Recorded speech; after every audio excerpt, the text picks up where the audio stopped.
Hey, Mark Clark here from Vancouver, Canada. I am the author of a book called The Problem of God, and we are doing a series on the 10 chapters in The Problem of God, exploring the big skeptical questions that people have toward Christianity. And first one we're going to talk about is the problem of God's existence. Obviously, that's kind of foundational to if you're going to become a Christian or believe in God at all. I didn't grow up in a Christian home at all. So I had to kind of come to this thinking through the rational and the evidence and the reason behind it. And so there's two or three major, there's lots of evidences for the existence of God, but two or three that really stood out to me as I explored. The first one was the idea of morality, that I knew the difference between right and wrong. I knew that killing someone was wrong. I knew that rape was wrong. I knew, where did I actually get this? And of course, I look to my three daughters now and I see this kind of inherent sense of justice that they have, that if one of them's jumping on the trampoline, then the other one says, I need to jump on the trampoline. It's like, where did they learn this sense of justice that if they have an orange, I want an orange? And it's kind of built into us. It's a sense of, when cutting in line is wrong or cheating on your tax. You know inherently that it's wrong. But the real question is, if we only developed from animalistic instincts, we probably wouldn't actually know the difference between right and wrong. We would just do what kind of works and what's pragmatic for our lives. And so it kind of raises the question of, where did we get these objective moral values? And if objective moral values exist, an objective moral value giver exists. And that bugged me as someone who didn't believe in God. And so I started exploring. I began to realize it's most rational to actually believe that somebody gave us that moral compass. And then I started exploring the science and the cosmology of it, and I realized that the universe, lots of people back in the day used to say that, everything that begins to exist has to have a cause. Of course, you and I begin to exist.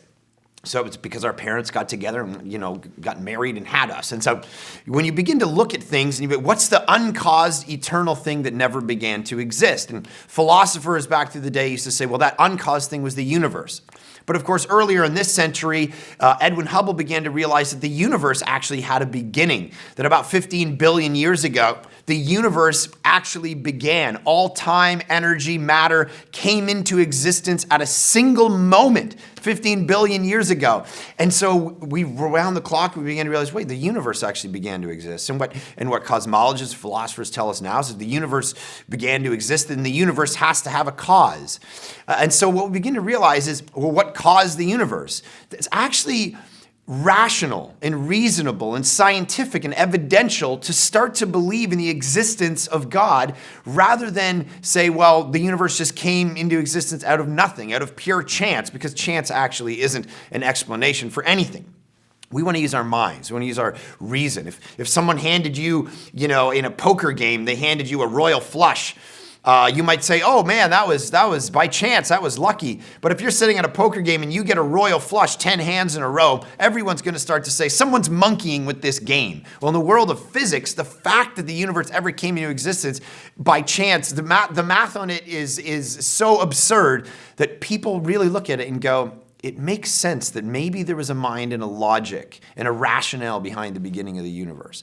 And then there's the design of the universe, the way that it's put together. William Paley back in the day said, if you stumble upon a rock at a beach, you wouldn't really think much about it. But if you pick up a watch, and there's all these intricate details about the way, you're going to say there was a mind behind this watch. Well, so much of what we look at, from biology to everything around us, has this mind. But we look in the DNA and we see that there's coded information, even in DNA strands. If we use our brains, if we want to actually do what's rational, we begin to realize that actually points toward a mind, somebody behind it that designed it. So for all these reasons and many more, I think it's most rational to actually believe that God exists. And then, of course, from there, you can start to build out and say, well, which concept of God is actually right? And I think Christianity, as we'll explore, is the best idea in the marketplace of ideas.